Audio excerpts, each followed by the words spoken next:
Okay, welcome back onto our next presentation. One of the ways to break through your brick walls is to seek new sources of information and places where that information is housed. And as you saw over the lunch hour, there's all kinds of smaller museums and archives across Nova Scotia that have a wealth of genealogical information. Today, during this presentation, we're going to be joined by the archivist for the Halifax Municipal Archives, Susan McClure, to talk to us a little bit about the genealogical resources at the Halifax Municipal Archives. So just a little background on Susan. Oh, I should turn my screen on. There you go. So a little background on Susan. She has a Master's of Archival Studies from the University of British Columbia and has worked at the Yukon Archives and the Archives of Ontario before moving to Halifax in 2004. She was very fortunate to have the opportunity to be the original archivist and start up the Halifax Municipal Archives, which opened in 2006. And she's been active within the Nova Scotian and Canadian archival communities throughout her career and was previously president of the Council of Nova Scotia Archives. And I will note that I also had the privilege of working for Susan for a very short period of time in the spring and summer of 2009, I believe. So she's also been my boss. So welcome, Susan. I'll pass it over to you and we'll look forward to your presentation. Great, thank you so much, Nate. And it's great to have reconnected again, and I really appreciate this opportunity that GANS has provided to let you know about the genealogical sources that we have here at Halifax Municipal Archives. And I'm just going to start sharing my screen so you can see, because I have a ton of material that I want to share with you today. So just and I'm not good at multitasking, so let me just get that going. You can just let me know when. Can you see the slideshow? There you go. Yep, you're all good. We're good now. Super, great. So it's great to have this opportunity to show you. I'm just going to show you some of the sources that we have available at Halifax Municipal Archives. And we shouldn't be your first start when you're starting your family history search. Definitely Nova Scotia Archives and the vital statistics they have there, plus other church and other archives are probably a better starting spot. But if you happen to have ancestors who were municipal officials or police officers, firefighters, a deckhand on the ferry, we may be able to help you. Or if they were poor or in jail, a transient or a wartime volunteer, you might find them at Halifax Municipal Archives.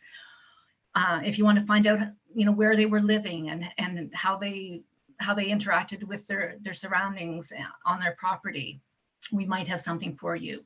Even the universal act of paying taxes or being buried in a municipal cemetery, or just even owning land, would leave a trace in municipal records. So I'm going to touch on all of those today, but first I'm going to take about 10 minutes or so to give you an overview of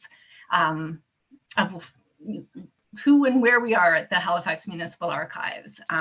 So we are the official repository for the municipal government of Halifax Regional Municipality. And that's, Nate, I was going to say congratulations on getting so many people from all over. So I can appreciate if you're not super familiar that the Halifax region, is huge, that it covers what used to be part of the city of Dartmouth, city of Halifax, and the county of Halifax. So that's kind of what we cover for the municipality. I'm going to get into a bit more of what we hold, what services we provide, a quick introduction into some of the search tools that we have, and then do a deeper dive into the family history source guide that we have. I'm hoping to wrap up in enough time for questions, but if also along the way, if you just want to jump in, I'm not. Nate, if you can just grab me if you see something in the chat or if somebody wants to ask a question as I'm going. We'll definitely let you know if something pops up. Thanks. Yeah. Great. So a little bit about the history of the archives. We're relatively new on the archival scene in the province. It came about in about 2004 when the Nova Scotia Archives got out of the business of caring for municipal records and sent them back across the province. And that's when HRM stepped up and is from then on caring for their own municipal records. And I was very fortunate to be part of that beginning. And we had an official opening. That photo in the center we invited a lot of the former account wardens and mayors to celebrate the opening with us. And just, yeah, since that time, we've just been, growing the archives and expanding and kind of also solidifying our mandate. And in fact, we have a new administrative order going to council very shortly that kind of strengthens and expands the role of the municipal archives. So what do we do with the municipal archives? It's what an archives everywhere does. We identify, acquire, preserve, and promote access to municipal government and community archival records and publications that document the history of the municipality. And those records can come in any format: photographs, maps, plans, architectural drawings, and analog or digital. And we are very much like a center for historical research. We're not a museum, and we're not a library, but we certainly support the work of both of our kind of sister heritage organizations. But yeah, we focus as a historical research center. Now these the records that we're looking after, where they come from, most of them are coming from municipal government offices that are transferred through a regular records management life cycle. But we also do acquire community records, and these come to us through donations.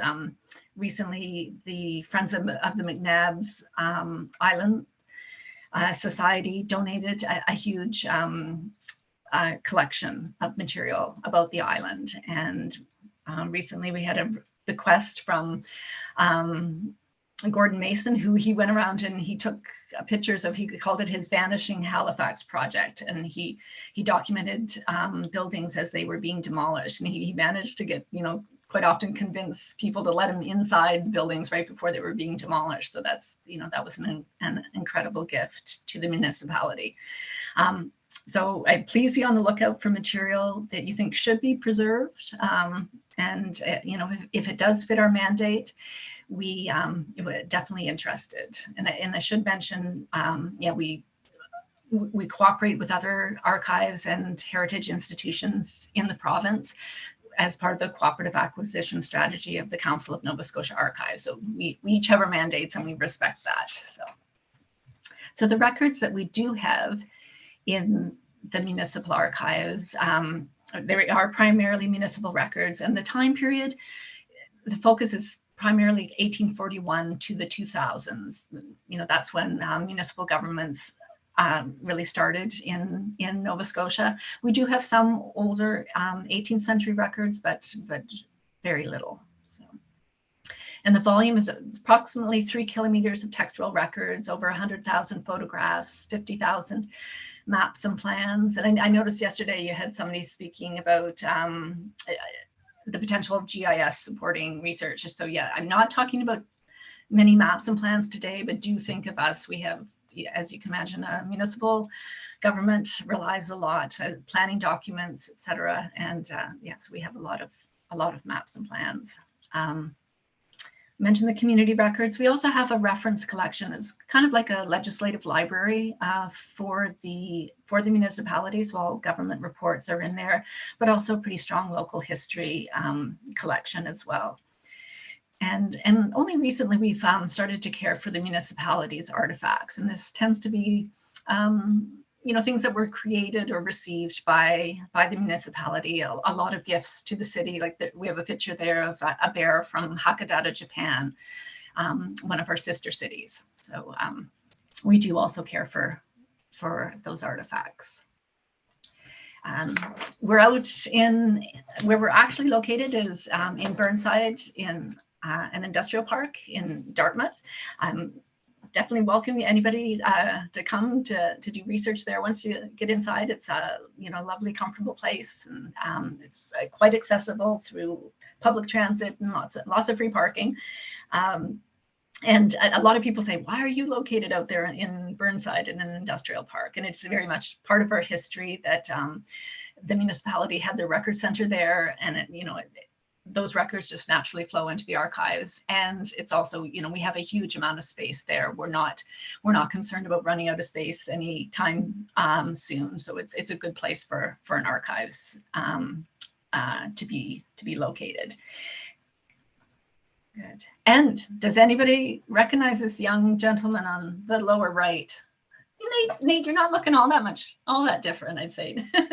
that was back in 2009 when Nate when he was studying at Dal, work for us. He inventoried all of the microfilm that we had. So it was a huge job and very well done.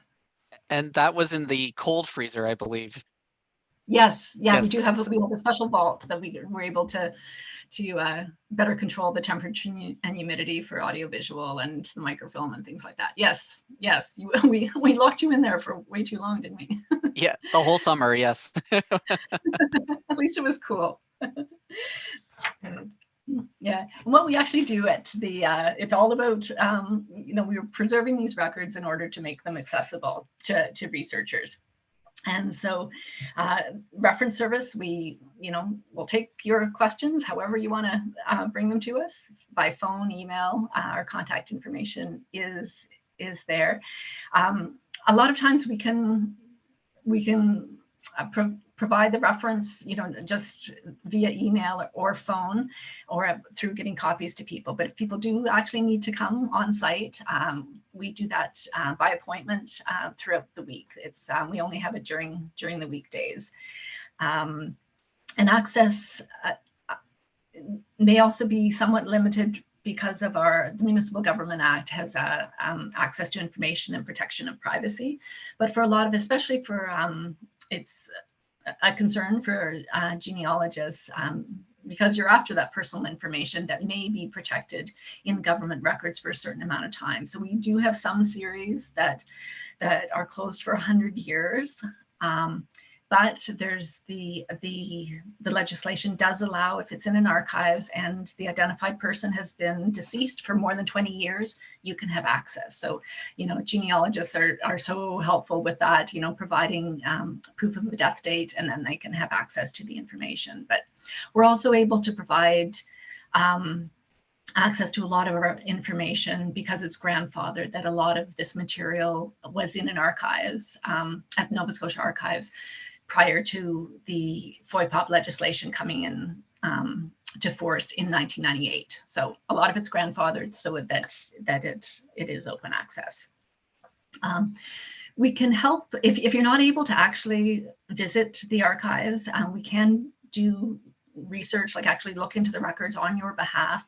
We can only usually do that for about up to an hour per year, but we do have a list of professional researchers for hire that we refer people to, and that's available on our website. And if it's something you're interested in getting your name on as a researcher, yeah, just contact us, and we can help you get that information there.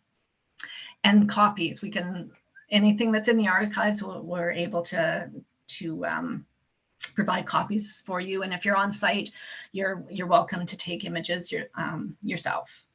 And that's usually on demand as researchers need it. We do try to do some mass digitization.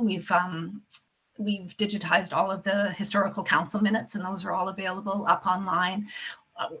Thousands and thousands of photographs have been digitized, and they are also available. So we're always adding to what is available digitally, but it's still, a lot of times it's on demand. We'll get those for you. And as far as who uses us, the total gamut of people come to use the archives. It's about around 10 to 12% identify on our stats as doing family history research, and that's kind of similar to the same percentages we have for academics and government or corporations. So definitely lots of genealogists do make use of us. We also try to do some outreach activities, like doing talks like today. We also offer training on how to use our search tools, more public events like Nocturne or Doors Open, that kind of thing. We tried to do. And actually, we are offering search tool training at the Halifax Public Library in June. So do look for that if it's something you think would help your research. We also try to let people know what we have or that we exist through social media. We have, twice a week, a Throwback Thursday and a very popular Mystery Monday posts that go out on the HRM's kind of official municipal Facebook, Twitter, and Instagram sites. And yeah, lots of engagement that way. So definitely look for us.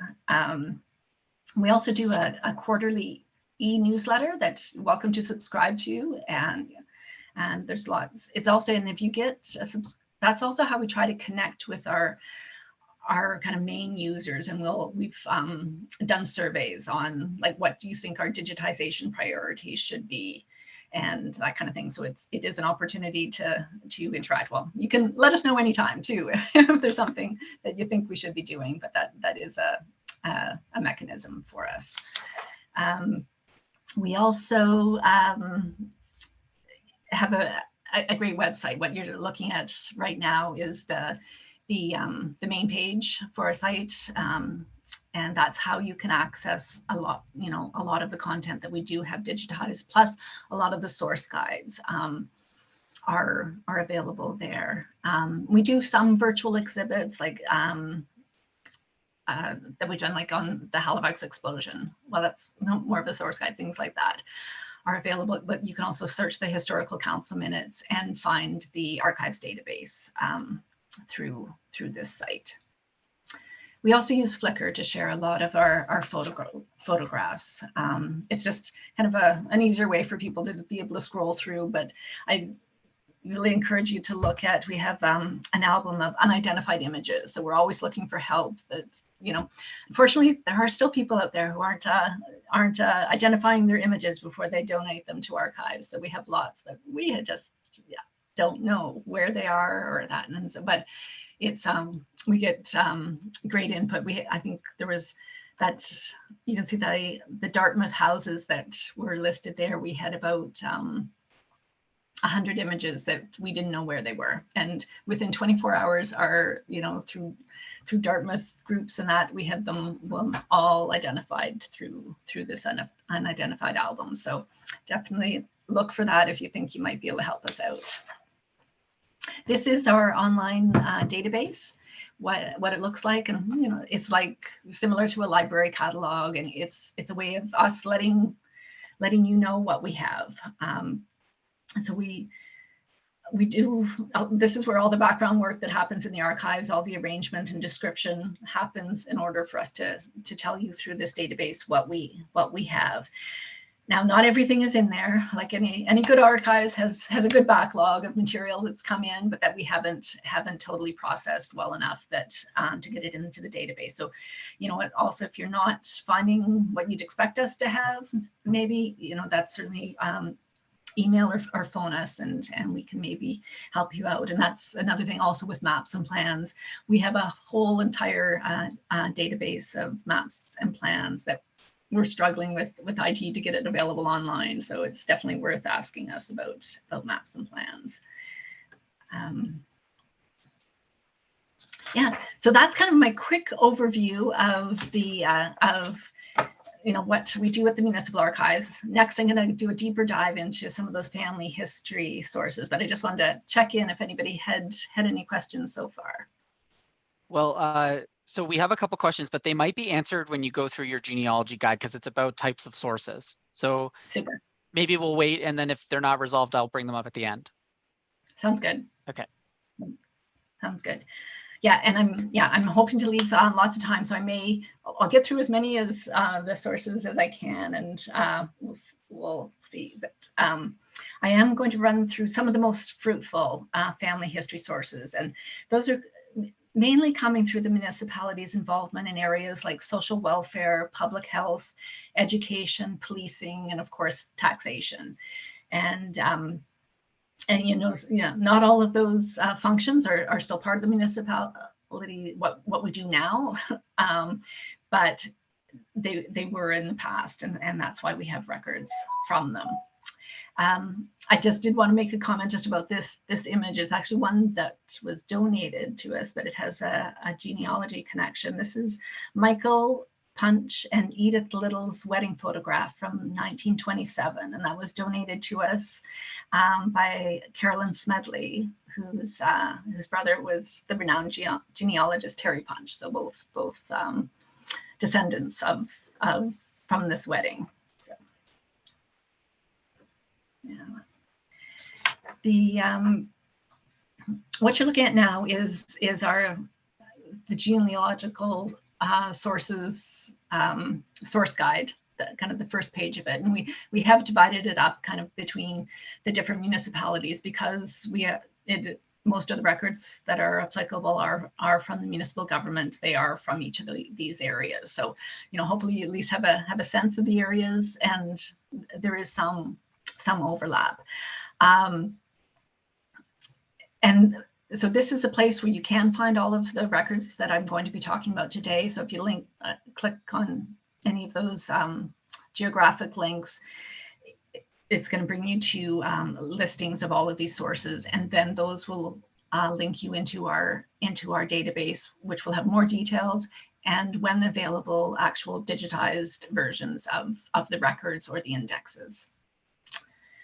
So the first one I'm going to talk about is one of it's an incredible wealth of information on ancestors that we have. And part of these would be ancestors who probably ran into hard times. The Halifax Poor Asylum was renamed the City Home. It operated as far back as 1752. It changed its name to the City Home in 1907, and it continued operating right up into until 1972. So a huge span. We do have the registers from the City Home and the Poor Asylum. And essentially it was a workhouse to care for the city's unemployed, elderly, orphan children, pretty much anybody whose families were unable to care for them themselves. So these registers record the resident's name, age, date admitted and discharged, reason for admittance, by whom admitted, which can be very interesting if somebody actually brought them to the home. It can be a connection to family or other connections. And there can also be, it also mentions religious affiliation. And there can also be observations about their experience while they were in the poorhouse. And these can be, we also have other records from the City Home, like minutes and things. So you may also find them once you know that they were in the home, that it's worth, following up and maybe looking at the minutes for that time period to see if, something was mentioned. So it's very worthwhile. The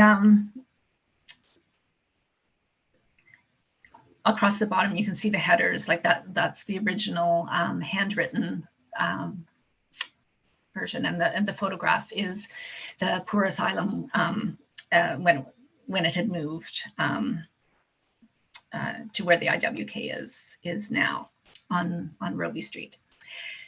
Now, thankfully, our Joanne McCarthy O'Leary, who you may have heard yesterday talking about newspaper obituaries, took on the amazing task of transcribing and essentially creating an index for the first volume of the Poorhouse Registers.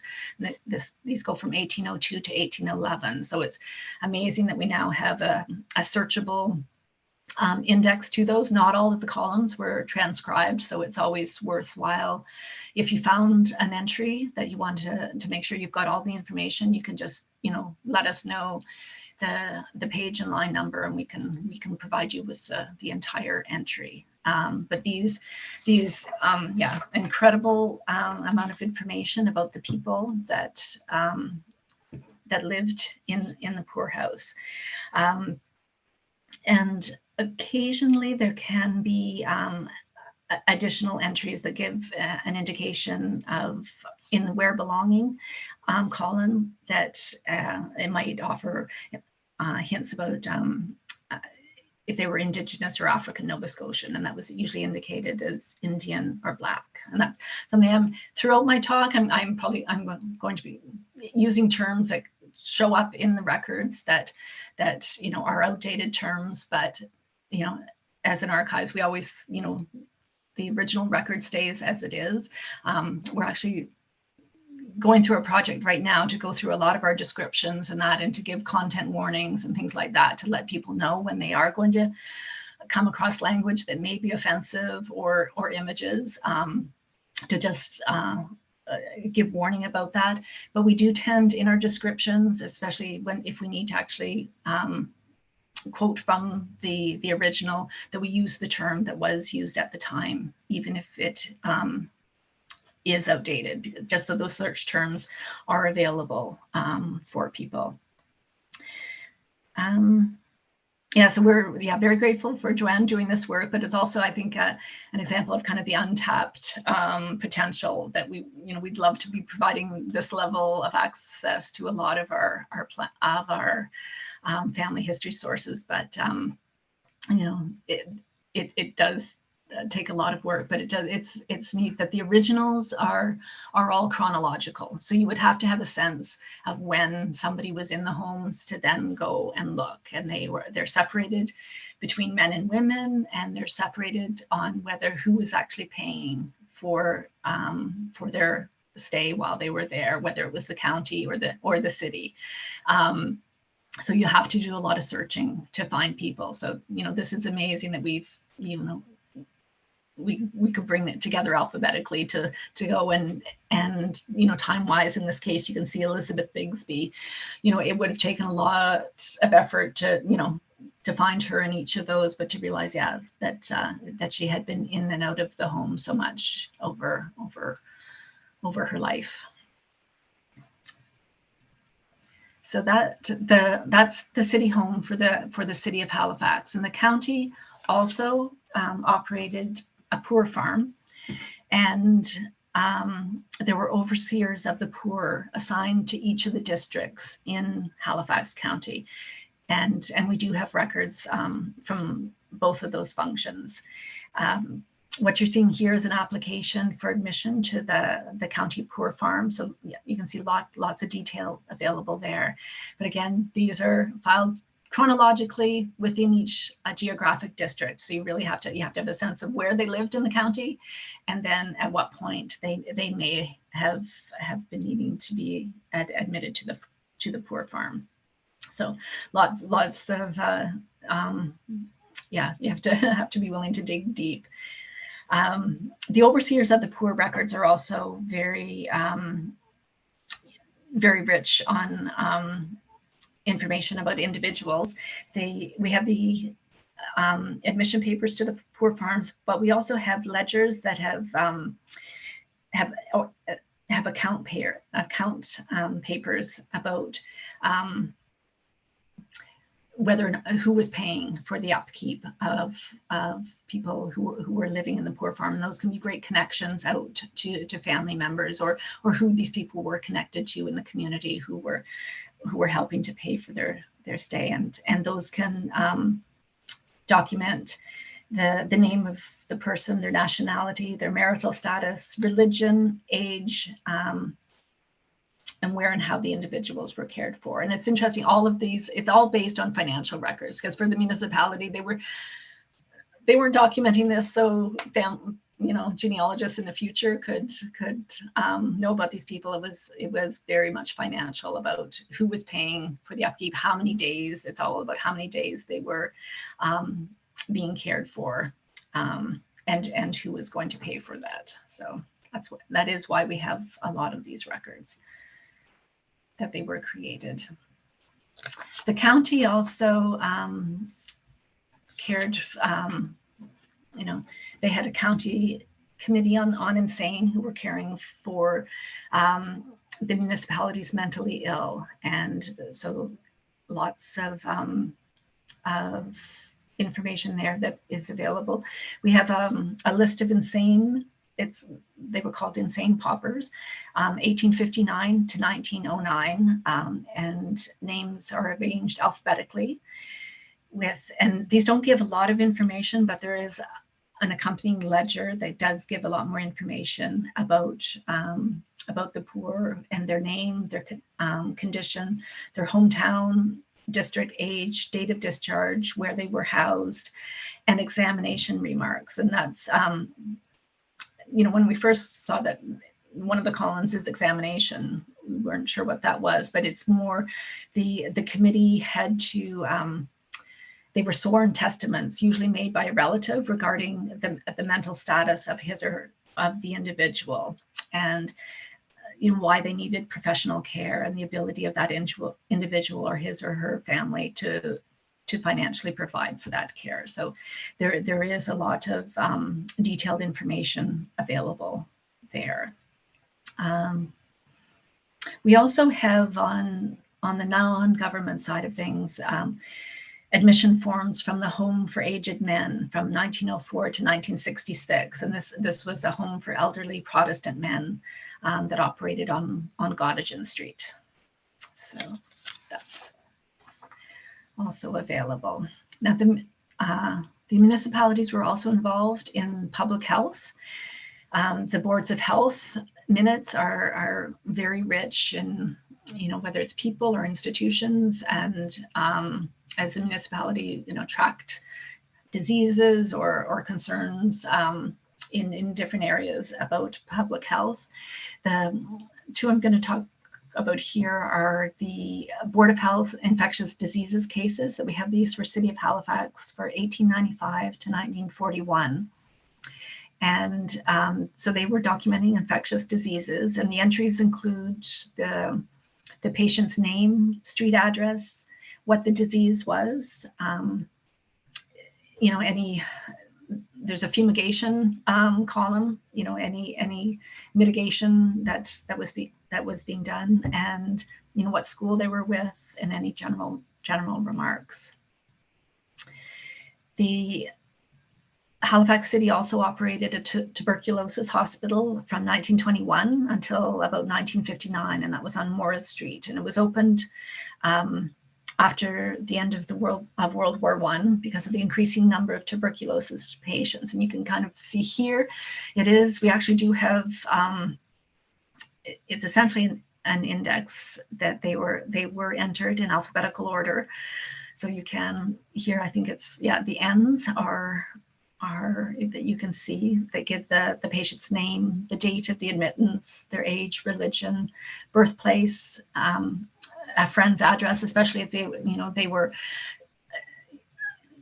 got sick while they were in Halifax just visiting, and the date of discharge or death. And it is sad when you look through these ledgers, even here you can see the percentage that where they were not discharged, that a death is recorded. So it's a lot of there's a lot of sad stories that are documented here in the municipality, and but these are important records if you are, and ones like this where there is actual an alphabetical listing, it does help. We also have cemetery records that we're dealing with health and inevitable deaths. We only have records primarily from cemeteries that were operated by the municipality, so Fairview Cemetery and Camp Hill. In the city of Halifax, for Dartmouth, we do have a register of lots in the Dartmouth's public burial ground from 1851 to 1894 for just a short time period, and that's actually a fun one, because not so much fun, these death registers, but it was annotated by J.P. Martin, who he quite often, any records from Dartmouth when he was researching and he would annotate them. And there's he's added extra genealogy to some of the names on the lot registers in that gives some other clues. And yeah, knowing that it's J.P. Martin, we're feel that they're probably at least somewhat pretty reliable. But what I'm showing you here on the screen is some special records that are part of the Camp Hill Cemetery records that we have. And for both Fairview and Camp Hill, we do have a lot of cemetery records. It is an area that we need to spend more time processing and getting a better handle of, and working with the current cemetery operations, because both those cemeteries are still in operation, and the cemetery office, it also has a lot of records available. So if you are looking for burials, but these particular ones are when the cemetery committee actually generated lists of soldiers and sailors who were buried in Camp Hill Cemetery, and it covers both World Wars, 1917 to 1949, and it gives lots of detailed information about the deaths, including the name, rank, what unit they served in, the date of death, the cemetery lot number, and whether or not there was a grave marker. It was interesting to hear that Alistair was able to get a new marker up for his ancestors that didn't have them. And definitely, again, for African Nova Scotians, these records can be useful. That we have a few here that are noted that they were buried in the colored section as a clue that they're African Nova Scotian. So that this entire list, it's only about 30 pages or so. It has been digitized, and you can find it in our database. So it's definitely a useful one. So after death, taxes is the other certainty that your municipal government's going to get involved with. And for municipalities, taxation is all through property assessment. So we do have the property assessment rolls for all of the municipalities. You can see the dates that we have coverage for there, and they're not super rich as far as trying to find out about your ancestors. It will, you can tell if they were property owners, whether or not they paid their taxes, and the value of the property. So it's somewhat limited, but it is there. And for City of Halifax, it is organized by a street name within each ward, so you have to know the address that they were, where they were living. Whereas for the county, it's the reverse. It's only by name, and it is within kind of assessment district. So you have to have a sense of where they lived, unless you're willing to look through a lot of roles. But those are just alphabetical by surname, and for the county, it's only been quite recently in the rural areas that there was a civic address. So it's, you may only find out, like in the lower example there, it's Northwest Arm, so that's going to cover, the whole Jollymore all the way to Armdale kind of area. You're not going to know what street they lived on in that area for that time period. Related to property record or just people's housing. Oh, wait, I did want to mention, if you do want to dig in a bit further about property, we do have a building and property research guide that will introduce you into a whole bunch of other resources that we have available about people's homes and their properties. So but what we're looking at here is a very specific time period. So after the Second World War, right now, Halifax area was going through a housing crisis, and the Civil Defense Platoon were part of the survey that went out, where they were trying to get a sense of people's housing needs. It is only available on microfilm, but very, very rich information there. And it consists of three forms. Form A that you can see at the top, it covered you know, all of the information that was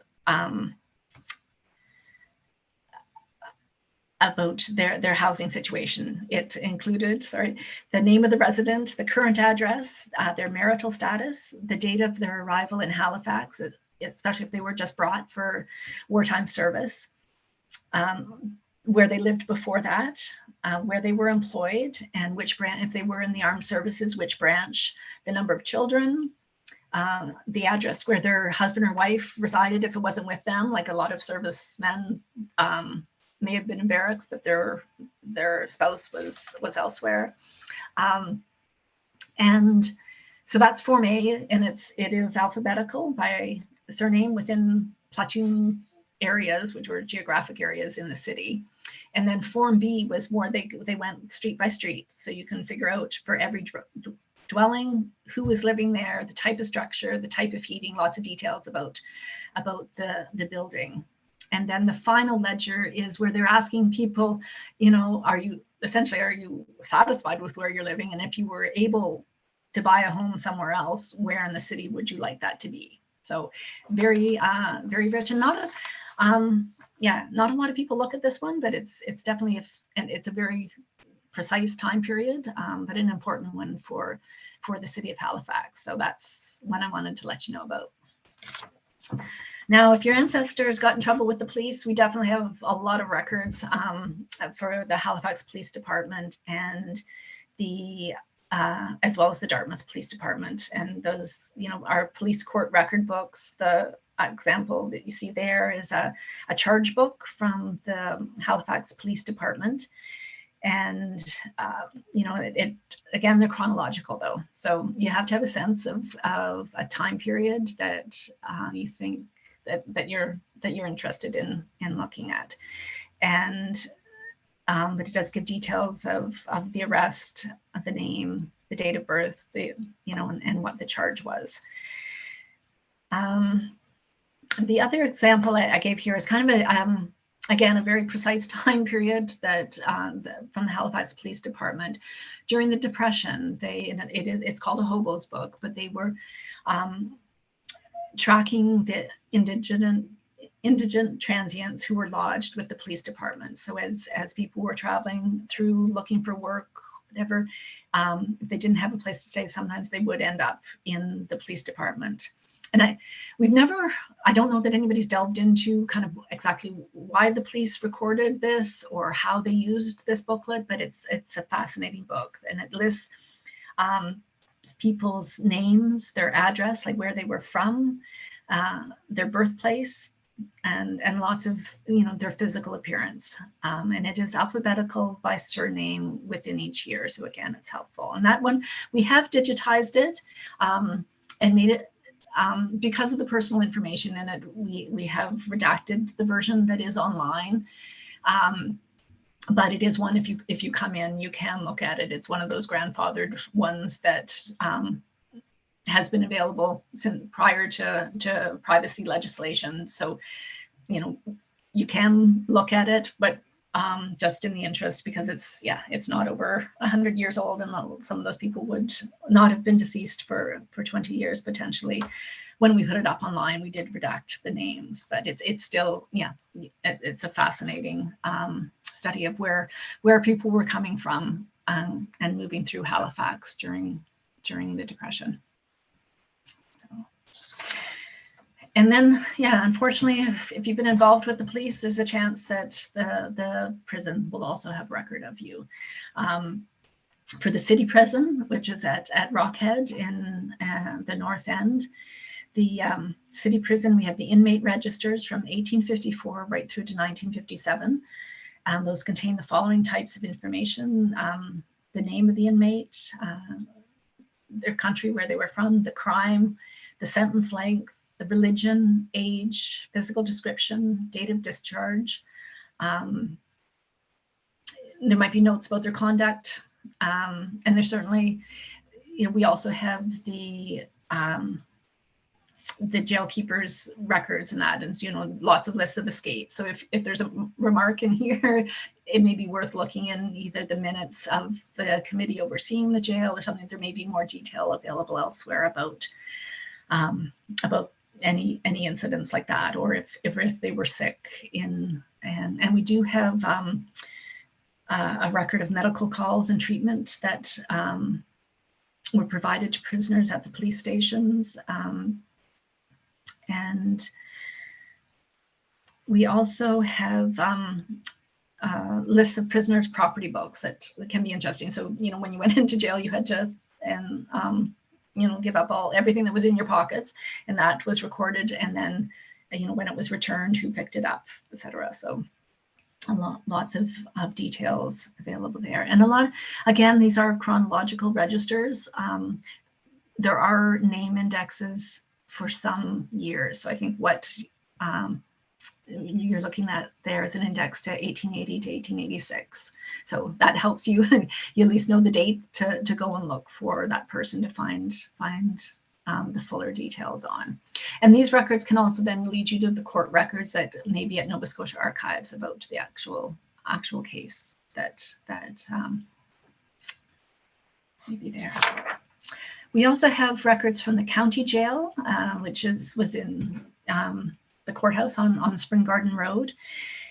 And again, committal and discharge books are available there that detail the name of the person committed, you know, how long the range of the stay, and what the charge was, that kind of thing. And we also do have the jail physician's visitation books that gives details about any health concerns that the physician noted in the visits to the jail. And yeah, it was interesting. And there are indexes only, again, for certain years. So I just showed a copy of an index there. I think it's for 1919. You can see there's an Amy Turner, and it says on page 342. So I went and found that page, and you can see there's an Amy Turner there who was in the county jail for vagrancy, and the dates and how long. And it's interesting what the 5 or so entries below there are some names you wouldn't expect to see in Halifax at this time. And it was kind of an interesting one. It caught my eye that all those, there were 5 sailors who refused duty on board ship. And on the remarks column on the side, it's noted that these 6 were sentenced prisoners, but they were released for discharge, signed by Justice Longley and handed over to immigration officials. So there's definitely a story there that somebody, should pursue it sometime. There's some, definitely something was going on a ship in the harbor that these 6 people were incarcerated for 12 days in the county jail. So that's one, if anybody wants to follow up on that, that could be an interesting story. That was 1919, November 24th. The other kind of jail for some kids are the school records.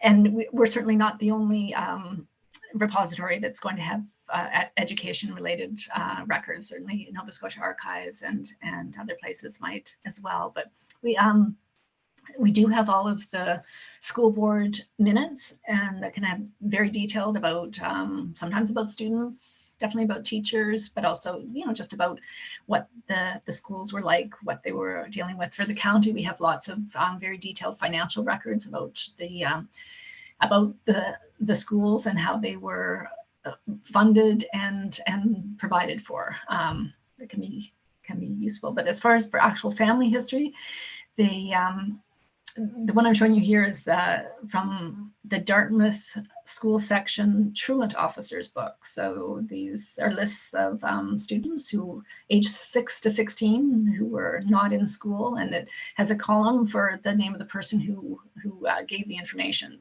that they hadn't been in school. And so that's tracked, and that is alphabetical. Well, at least, you know, by letter of the surname. There's also, for Dartmouth, we have a school savings bank ledger where the teachers recorded the name of students and their weekly deposits and monthly withdrawals as they had to pay for their schooling. So that can be useful to know. We have them for each of the schools in Dartmouth for 1887 to 1921. So, and we also have teachers' contracts from 1889 to 1897. So if you've got a teacher that you're looking for, we may have something for you.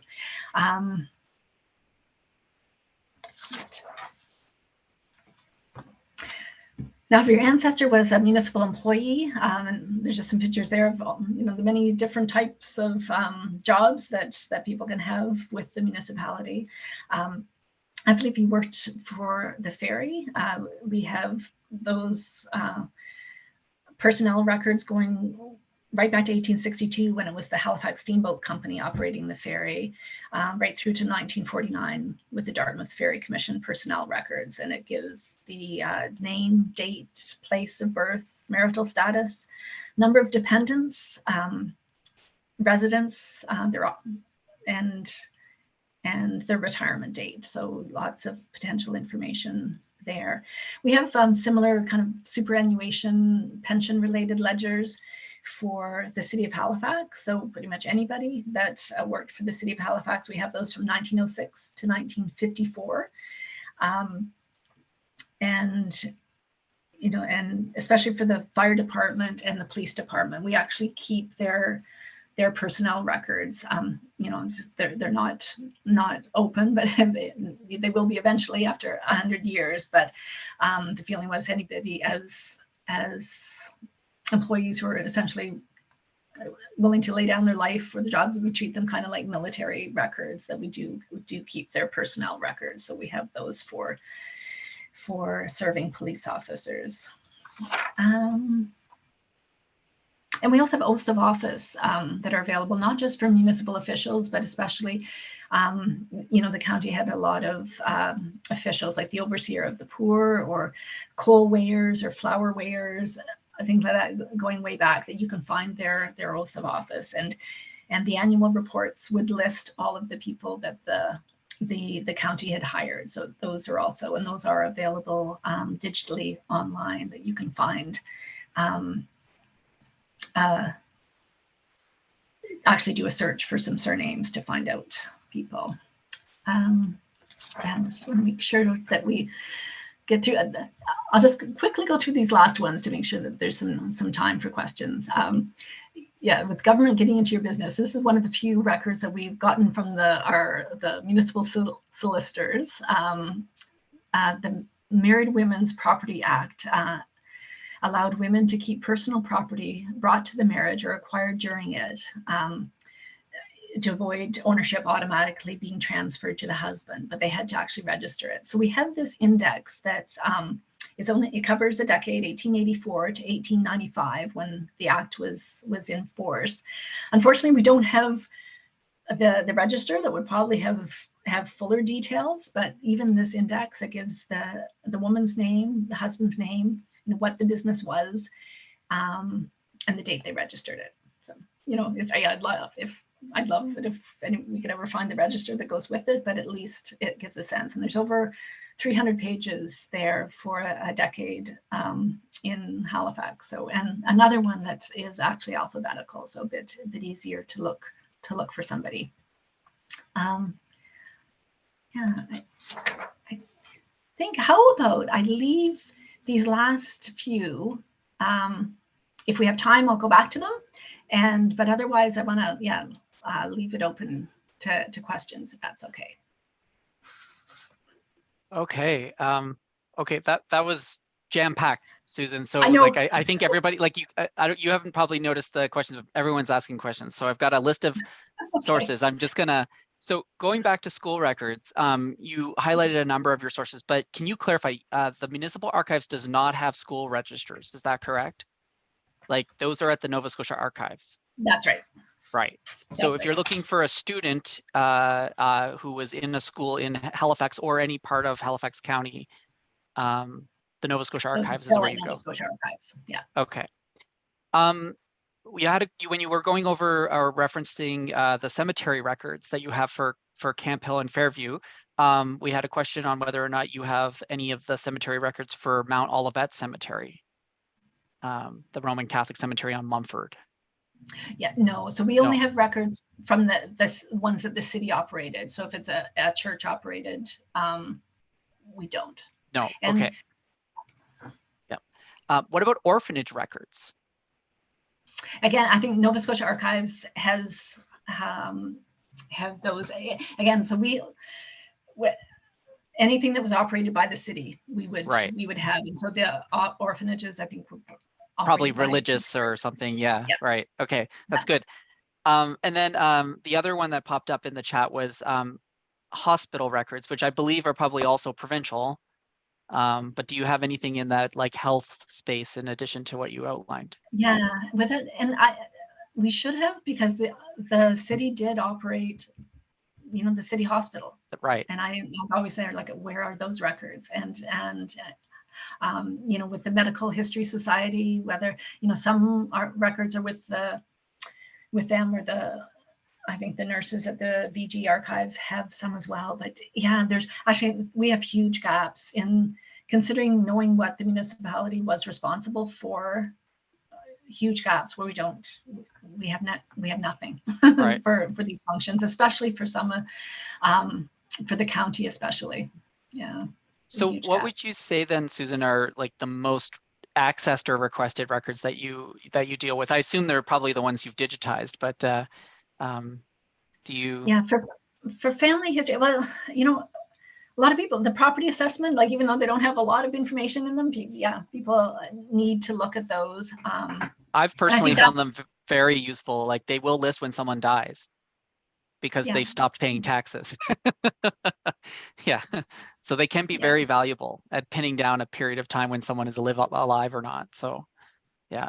And that's where you're also everybody who lives in the municipality who owns property is going to show up there. I've also that's probably the broadest base.